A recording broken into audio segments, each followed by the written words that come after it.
Hello everyone, thank you for your interest in my presentation today. I am Dandina Rao and my co-author of this paper is Dr. Bikash Saikia. We are both from Louisiana State University in Baton Rouge in Louisiana.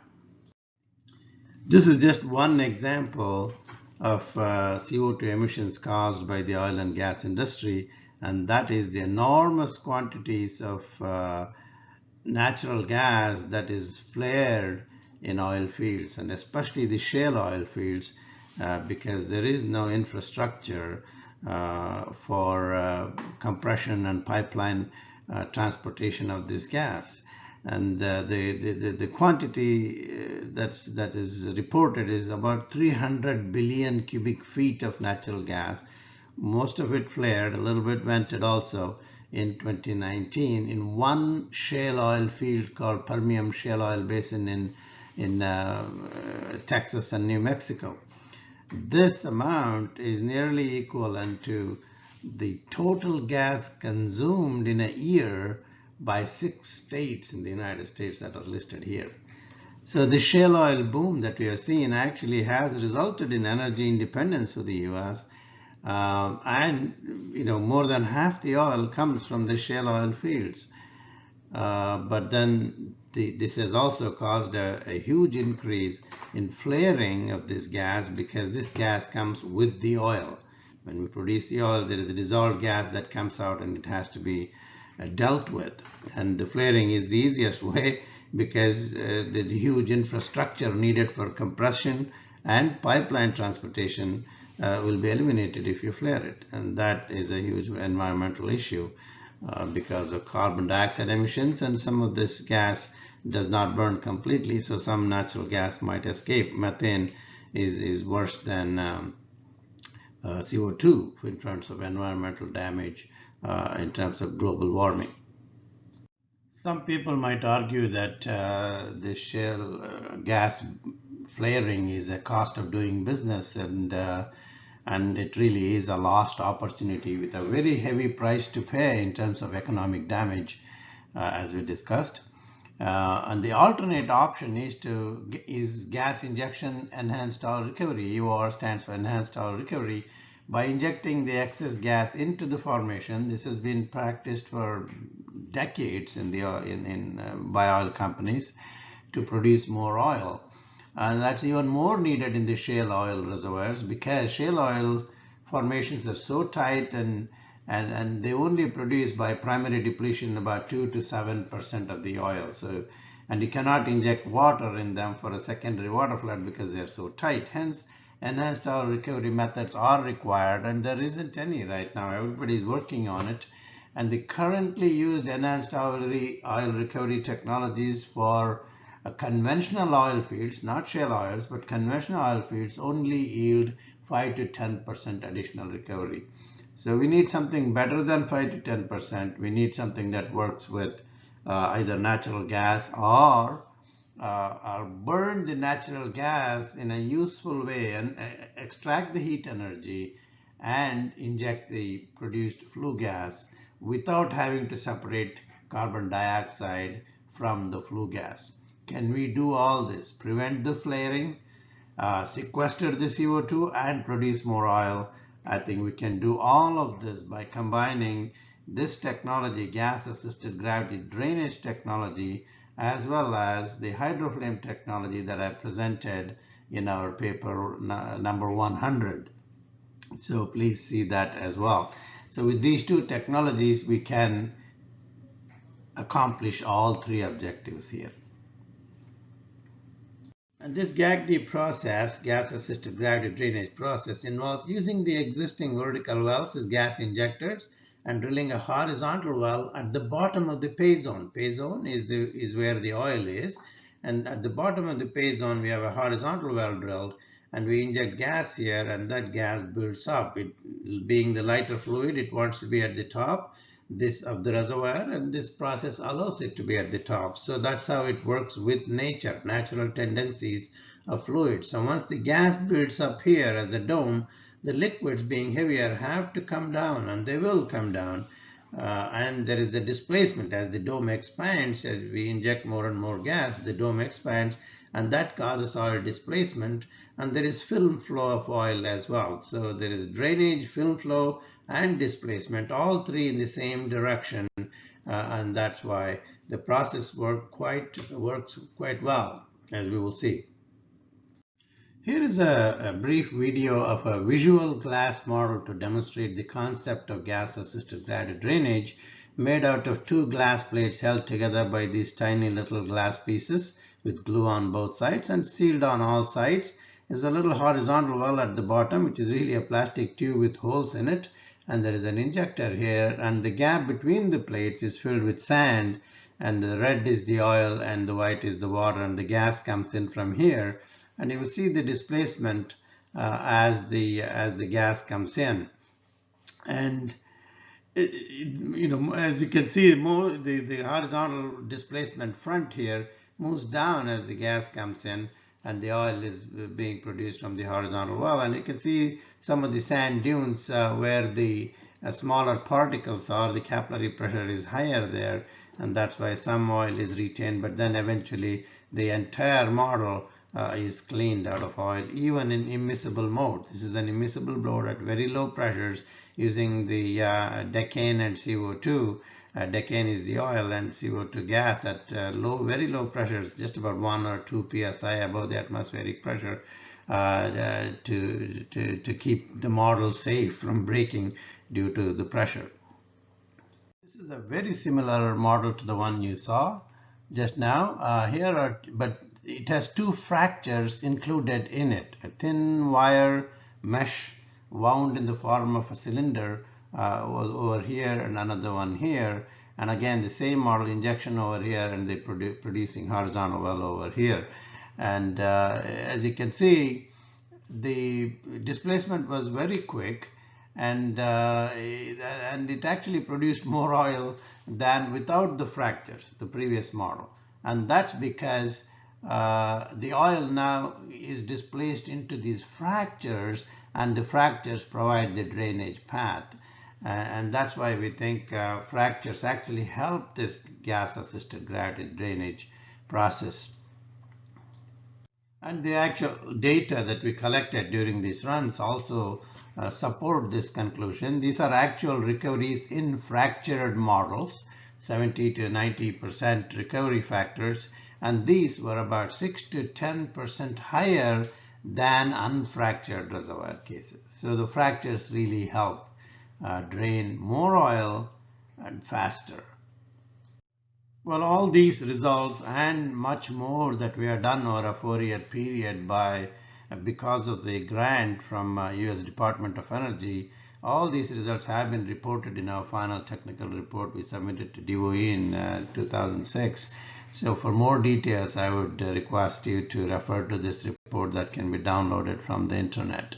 And some of that data was actually conducting high pressure, high temperature core floods in long cores and short cores and so on. This is a 6-foot long barrier core, 2-inch diameter, and all the supply system of gas, oil, and water, and the collection system, data monitoring, and so on. It's a typical core flood system, but it goes to high pressures and high temperatures and uses actual reservoir rocks or barrier rocks, which are tight and represent reservoir permeability and porosity. We use live reservoir crude oils and actual gases and conduct the experiments at reservoir conditions. Here are some photographs of the actual laboratory apparatus that we use. This is a short 1-foot core. Here are the long 6-foot core apparatus set up in a vertical mode.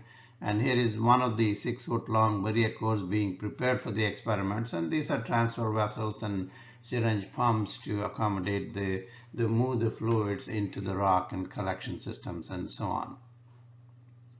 Here is some of the data that came out of those long core floods and short core floods and so on. We used 8 reservoir fluids and rocks. That's a very prolific formation in West Texas. We got the fluids from there and rocks from there, and this example shows actual reservoir rock and fluids being used in that vertical core flood system, gas being injected at the top and the oil collection from the bottom. And we see two things I want to point out. With the high pressures with pure CO2, we get miscibility between oil and gas, CO2. And then if you have miscibility, you get almost 100% of the oil recovery, 95 to 99% very easily. Whereas if you used immiscible recovery, that means you are either below the minimum miscibility pressure of CO2 or some other gas like nitrogen, for example. It requires extremely high pressures, 10,000, 12,000 psi to become miscible. If you use nitrogen, it would be immiscible. So it doesn't matter what gas you use. If it is immiscible, even then we were able to get over 80% of the oil out of the core. So the gas-assisted gravity drainage process was very effective in either secondary mode or tertiary mode, both miscible or immiscible cases. Being a new concept, this GAGD process, before going to the field, we wanted to do a computer simulation of how it would perform in a particular field in Louisiana. And this shows the gas saturation buildup every 2 months. Every slice is a 2-month long time period, and shows how the 2 injectors that were used here and here and 2 horizontal wells were placed, one in the north, one in the south. And we could see that the gas saturations were very low here, almost zero, this color at the start of this video. And it was slightly higher here, and that started building up to about 70% everywhere. And most of the oil and water, of course, drained down to the horizontal well. So we were quite satisfied that the process, at least on a computer simulation basis, works as we envisaged it, as we visioned it. Well, here are some of the pictures from the field test that was carried out in the Louisiana oil field of this GAGD process some years ago. There's a drilling rig and a truck bringing in the carbon dioxide, liquid carbon dioxide truck, storage vessels for oil, water, gas, and so on, and a production rig and so on.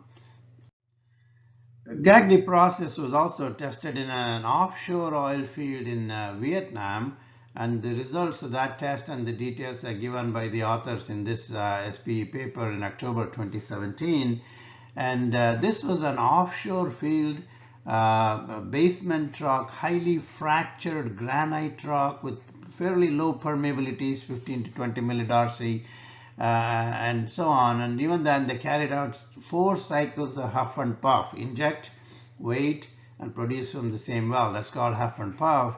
And in each cycle, they varied the parameters. A little bit of, in some cycles, there was less gas injected than others, and so on. They have the data here published in that paper. I just took a table from that paper. 9,000 barrels in first cycle, 5,000 or so in second, and so on. So the conclusion was that the GAGD pilot tests were successful both technically and economically. So their plans were to expand the test to other fields in that Keulong Basin. I showed this graph a little bit earlier, and miscible floods were very high recoveries, but the emphasis now I want to give is this immiscible displacements using GAGD process, gas-assisted gravity drainage by immiscible gases also give extremely high recoveries, 80 to 85% recoveries.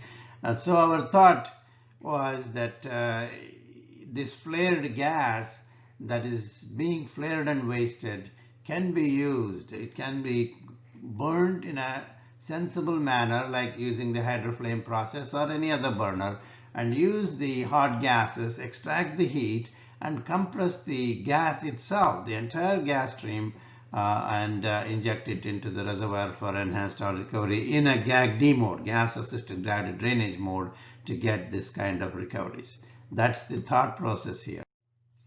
That thought process also tells us that there are several other industries, power plants, petrochemical plants, coal gasification plants, fertilizer plants, ethanol plants. They all have this exhaust plume coming out of their stacks, and that is really, most of it is CO2 and nitrogen combination. It's a flue gas, but varying concentrations of this and that, and some minor pollutants as well, and particulate matter in some cases.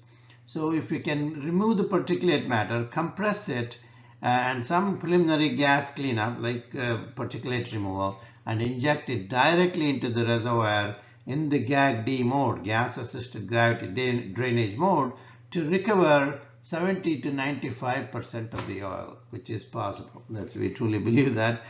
We have seen this time and again in all our experiments. Whereas if you use the conventional WAG process to get that gives you 5 to 15% of the oil, but that requires pure CO2 to get miscibility. We are not dependent on miscibility in GAGD, whereas WAG and other continuous gas injection processes do depend on miscibility. So they require pure CO2. So you can do the same, but then you'll have to take this route of separating the CO2 from the flue gas and inject only the CO2. This separation process constitutes 75% of the cost of supply of gas to the field. So what I'm saying here is we could certainly avoid this 75% of the cost of the project. And also, instead of 5 to 15% by conventional processes, we can get much higher recoveries. So double benefit here. You avoid the cost of gas cleanup as well as get much higher recoveries by adopting this kind of gas-assisted gravity drainage process. Well, I have a lot of folks to thank. They're all my graduate students who have worked with me over the years on this project and wrote MS and PhD thesis, and they are very happily employed in the oil and gas industry these days.